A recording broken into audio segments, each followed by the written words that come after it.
Started a week. Good morning to all you lovely people here. I mean, it's a lovely start of the week.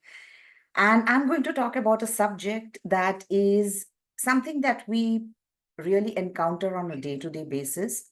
A lot of us, in terms of percentage and all, I'll come to, a little ahead. And before I proceed with that, I would like to know that how many of you have been in a situation where you want to say something, but it's just scary, that, oh, there are so many learned people in the room, and how do I even share my opinion? I mean, how many of you have felt that it's little daunting to share something at times? Have any of Yeah, by show of hands, or you can chat and type in the chat box. See, I'm going to be a certified laughter yoga teacher, but sometimes I am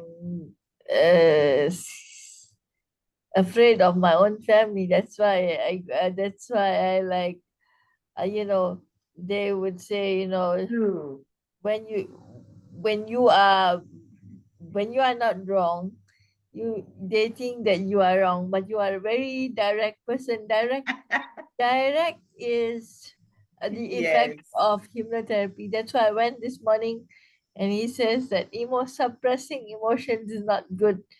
And he told my father that So, you're if I may, kind of come in there, you are a certified, practitioner there, and yet there are at times doubts that come in that, do I say it? And that doubts come from various spaces.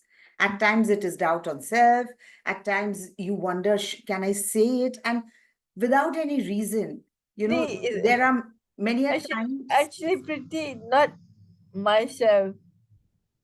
It's actually other people's environment. opinion. Yeah. The environment. True, true. So there are various factors that come into play, and there are physical reactions at times we find, I have seen a lot of people, they speak so normally when they are talking to me, but the moment they have to speak in front of three, four people together, they would, like they would struggle with the words. At times, some of them are sweating. And the general feeling for a lot of people is that, oh God, I am being judged. Oh God, I'm being watched.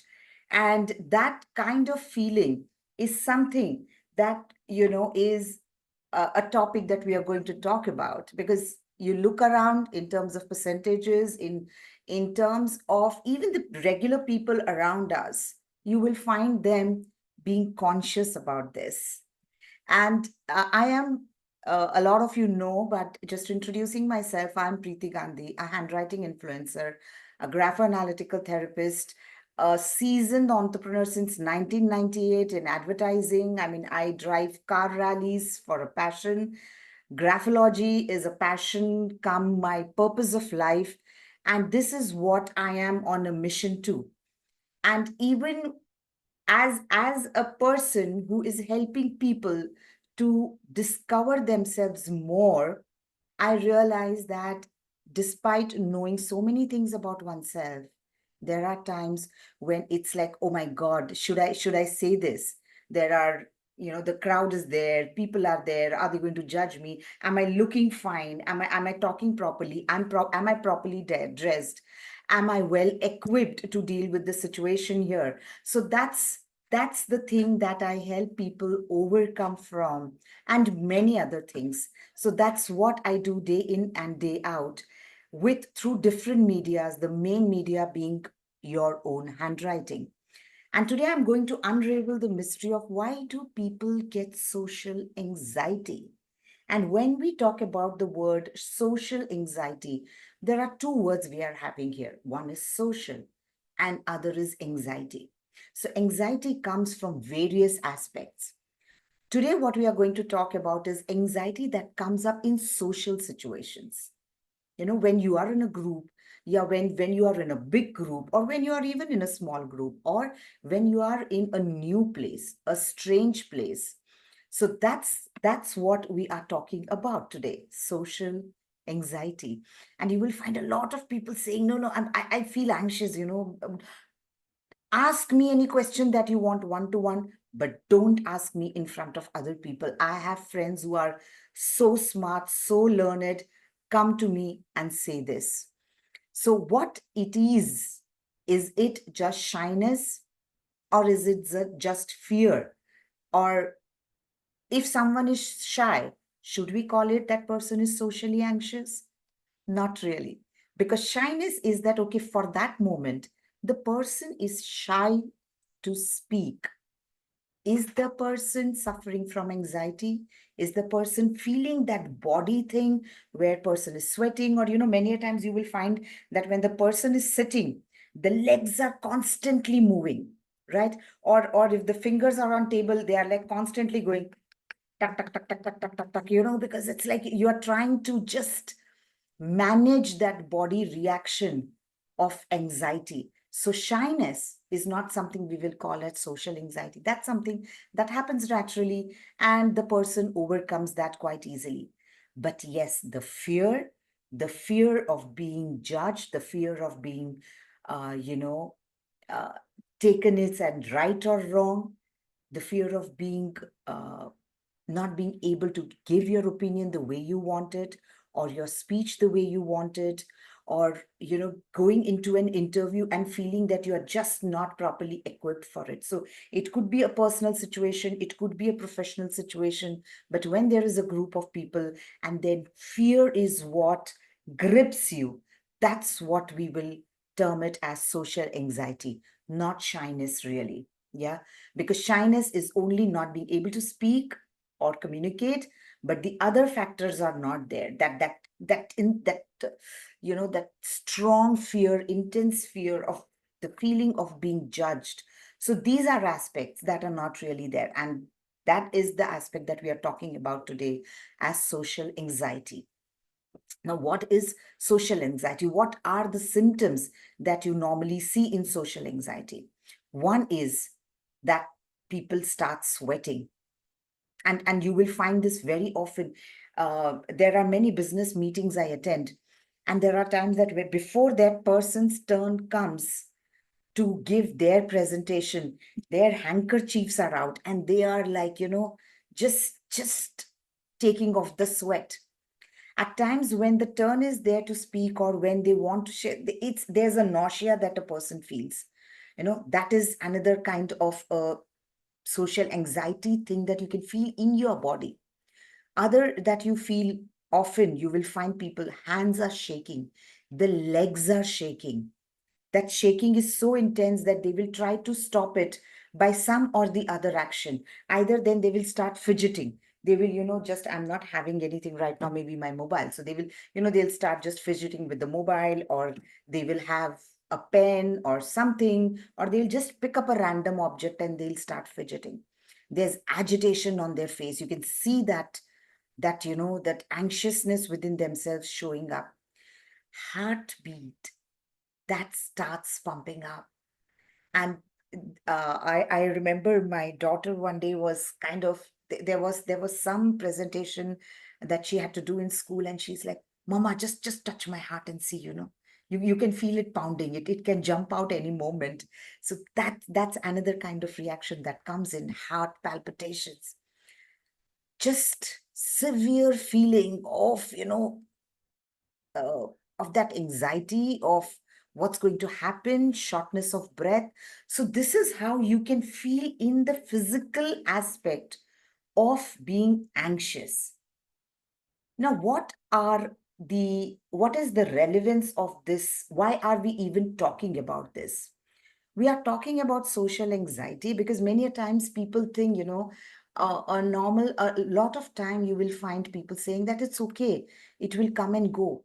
Just take deep breaths and, go and do it. But 7% of the population suffers from social anxiety. 66 estimated worldwide prevalence is 60%, and it starts as early as 11 years. And when you look around, you will find So even adults suffering from it. So generally, it starts in early years because that time, as a person, you're still building up, you're still gathering the skills. And when a situation comes, the social and anxiety aspect comes in. And the comorbidity aspect of it with other mental disorders is very high. And this, the common scenarios is public speaking, meeting new people, being the center of attraction. In one of the workshops, I was talking about, self-esteem and how people cannot take uh, positive feedback. If someone says, oh, you are looking good, all of a sudden you're becoming the center of attraction. And many people I've seen just become uncomfortable with that. And they will just dismiss the positive appreciation that they are getting. That is how it impacts, bit by bit it comes in. And and if you have experienced this, just know that you're not alone. And that's why I'm showing some statistics here. It's like, there's a secret fan club, there's a secret club that's going on, and a lot of people are members of it, knowingly or unknowingly, willingly or unwillingly. Now, in terms of the study conducted in India by Lancet in 2017, it was found that 197 million people that had that have mental health disorders in India. Out of that, 45.9 million are suffering from depression, and 44.9 million are being impacted by anxiety. And that's kind of 3.3% of our population. And at the time of COVID, we found that this really rose to a large extent because at the time of COVID, we got so comfortable being in our own little house with that selected number of people that going out meeting new people all of a sudden was new, and that caused anxiety. In fact, the children who were born just before COVID or during COVID, they found it very difficult to understand that why there are more than 3 or 4 people in the room. Why are these new people there? Why are they there in my house? Or why am I there in other people's house? They would hide behind their, mother or fathers. That's the kind of response that would be evoked post COVID. That's how it slowly seeps in. And that is why that's a topic that we are talking about today. Though it does not have a direct negative impact, but it's being constantly socially anxious does have its impact, which we will talk about going forward. One very important aspect that I would like to discuss is what are the root causes. There are biological factors, there are environmental influences, there's cognitive patterns. As Rajveen was mentioning, that it's not that she doesn't have confidence on herself. It's not the personal aspect. It's the environmental influence. So there are different root causes to this particular aspect. I would first want to talk about biological aspect. If the people, I would really like to have people's response here, that which aspect have you suffered from once I have covered all three. So keep typing in the chat box wherever you feel that, oh yeah, I have, I have kind of, gone through this. So when it comes to the biological aspects, it's like our brain, it has unique fingerprints, and some of us have brain structure that is more sensitive to social stress. It could be genetic, it could be probably how, it's just that the brain has a certain structure. And it's like having a car with a very sensitive alarm system. So even if you go a little close to the car, it will be like, blah, there will be an alarm sound coming in. So those are the biological causes to social anxiety. Other is environmental influences. When you have overly protective parents, so you will find that the children will then tend to just be always protected, not having to face the situation. And when the time comes to actually face it yourself, they are at a loss. because they were always being taken care of. So while it's nice to be protective, it's also important to give them that space to That's be able to. that's true. Okay, Raji.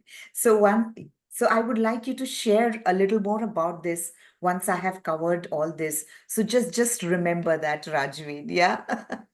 And also there are times that, uh, you have had a traumatic experience, uh, and that stays on. That stays on. I remember that one of my personal experiences in public speaking was in school, and I had really prepared well. But when I went on stage, I felt that every person in the auditorium could see my legs shaking.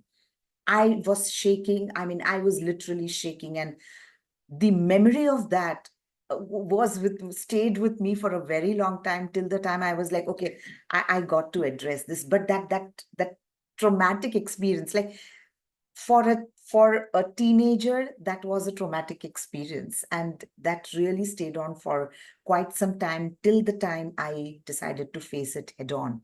So any traumatic experience may what should I say, just trigger that kind of a response.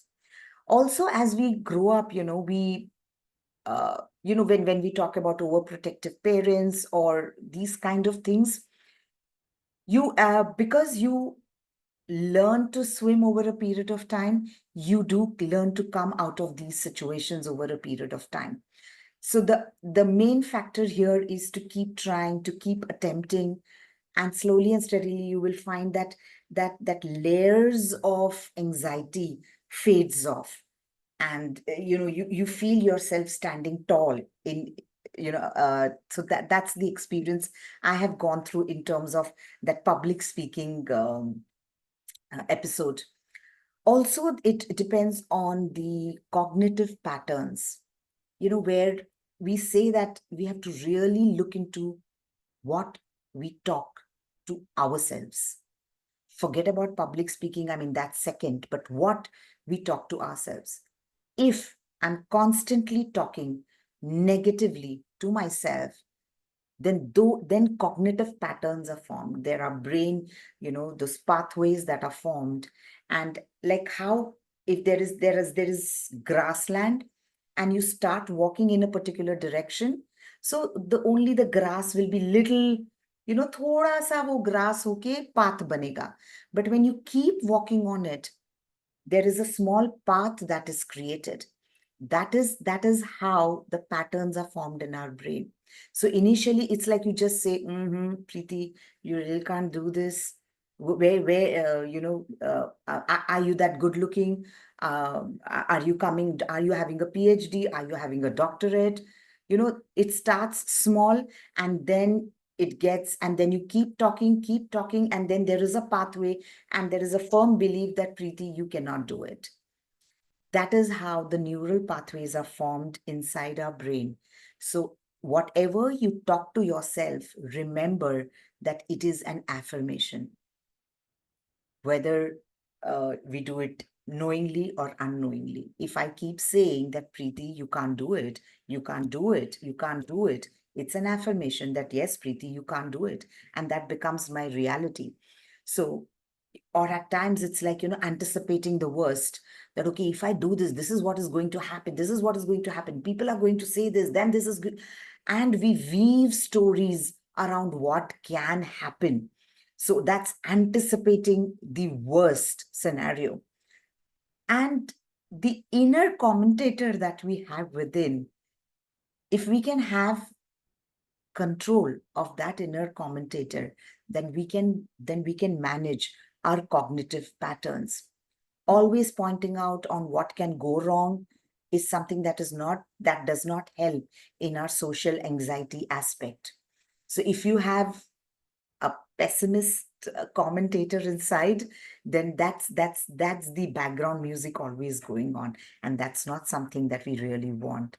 So be aware of how it shows up in your space. And some of the ways that you thought that, oh, no, no, I mean, they are just normal behaviors. But no, they are termed as anxiety. Would you like to know what are those some few things? Yeah, Yes. these are some of them. So things that we really didn't know were anxiety. Feeling unable or too afraid to speak up, just even in a group of one or two.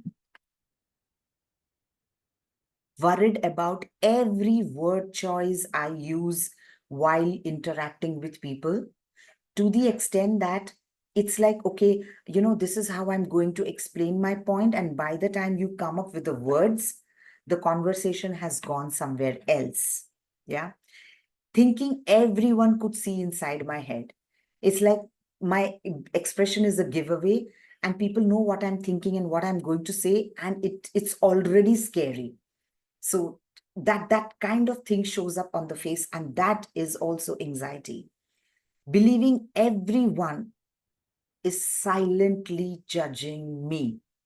That feeling that the entire crowd over here has only one work, and that is to judge me. That's anxiety for sure. Thinking I have to be perfect to avoid judgment. Because when you look around in the universe, nothing is perfect. And there's beauty in imperfection.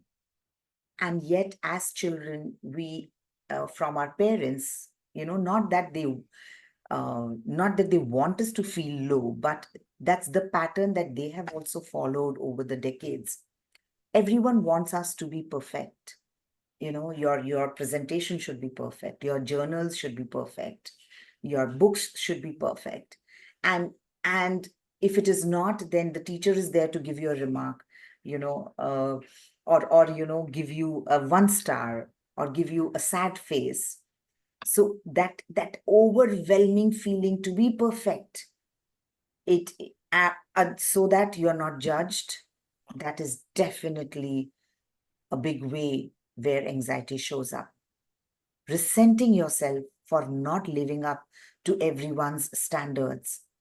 It's that is somewhere correlated a little to perfection, but that, yeah, there are standards that either my parents have, my teachers have, my spouse have, my colleagues have, and I think somewhere I'm not able to live up to it, and resenting yourself that, oh, I'm not able to do this.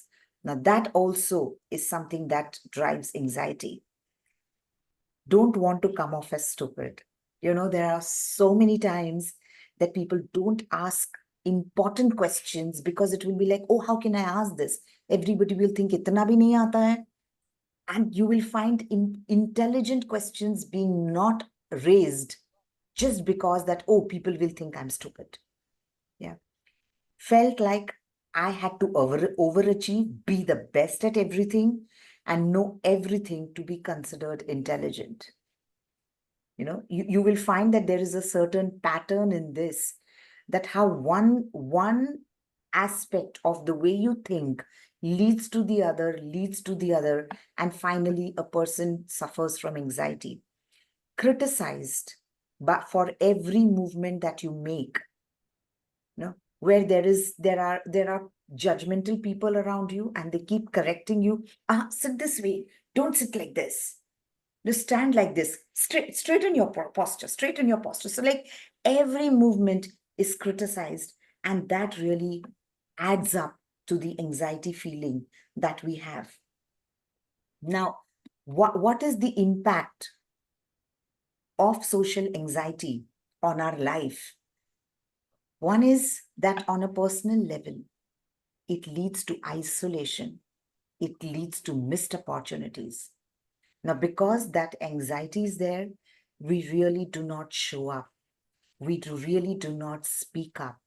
And a lot of opportunity are taken away not by perfect people, but by people who are okay to be imperfect and speak up.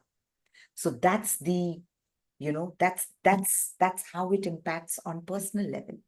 At professional level, you will obviously have career limitations, difficulty in networking, and I, being in a many social network, in business networking groups, there are times I've seen that people are really intelligent, but just because the job that they are doing is socially considered a little low, like, there are electrical contractors that are there, that were there in my business group. Now, electric contractors probably do not come from the best education background, but they're very skilled at their work. But because there are other people having done MBA, or somebody is a CEO or whatever, they start small. You can see it in the body language that they show up in a little, like apologetic way, that, oh, I'm here, just hear me out. So that difficulty is there in networking. And once you do not network, you find that you miss out on opportunities. You are actually depriving people of your own knowledge. And that is, I think, a disservice not only to yourself, but even to others. At emotional level, you start feeling low, you start feeling depressed. It's like, I know so much, and yet I cannot, speak about it. So, social anxiety, it becomes like an invisible barrier, keeping us from fully participating in life. So when I'm talking about business networking meets, I'm giving you an example, because you can instantly have a picture that, okay, there are different business people there to promote their business, to explain their business. They're passionate about what they do. They're there for a purpose, and yet there is hesitation in showing up. There's hesitation in speaking your mind. So it's like you are seeing a party, but through a small window, you are unable to join the party. That's how I feel, when people um, do not show up because of their internal barriers, anxiety barriers. That's how it has impact on our life. And that's the impact. And now what's happening with my mouse? Yeah. Okay. Now I'm going to connect it to something which is the hidden language of handwriting. And this is where it gets interesting, because your handwriting is like your psychological fingerprint. As no two fingerprints are same, similarly, no two people write the same. And the strokes are clues to your personality, including signs of social anxiety. Yeah. And how you are as a person, what's your introvert, extrovert are some of the terms that we use to describe people. Now, what are those elements in the handwriting? Because handwriting is a window to your subconscious mind. So that is something that is really interesting in terms of correlating your behavior with how you write. And how you write is a very subconscious act. It is a depiction of what is actually going on in your brain. We also call handwriting as brain writing. I'll give you a small story. I'll give you a small example of how handwriting and social anxiety can be correlated. Now, do you see this? Do you see this handwriting sample? You see a big handwriting. You see a handwriting which starts big, but which goes small, small, small, smaller. And you see another handwriting that just is small.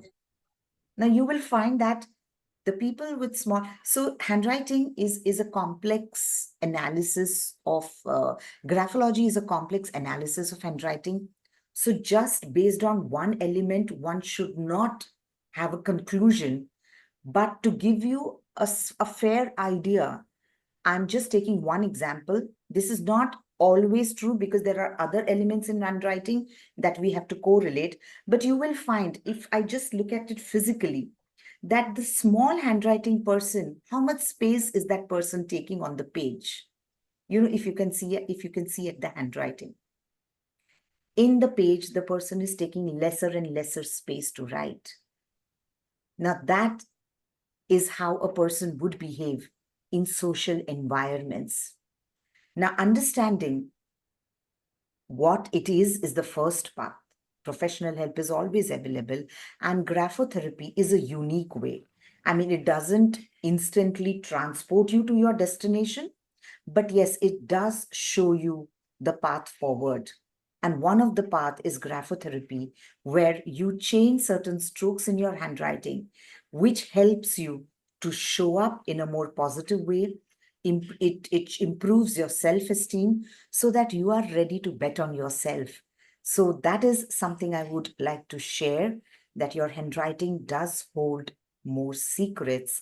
And there is an upcoming workshop in which we are going to talk about handwriting and social anxiety in great detail. And the details of that will be shared by Shabana ji in days to come in the group. So you can check on that. And I would like to end saying that this is just this, I've just scratched the surface for social anxiety and the intriguing connection to handwriting. uh, but yes, as I said, if you are curious to learn more, stay tuned. We will send you invitation for the workshop, and it would be interesting to see what story your handwriting says, and whether we can and how we can rewrite that story. So, and that is very deep to my heart, because I strongly, strongly believe that whatever has happened in the past is in our head, is there in our head as a small memory. But the future is certainly in our hands. And when I say in our hands, I mean literally. Yeah. That's from my end in terms of the social anxiety aspects. I would like to have now shares from people, if while going through the presentation you found some aspects that you faced professionally, personally, uh, or anything that resonated with you. I would love to hear from you.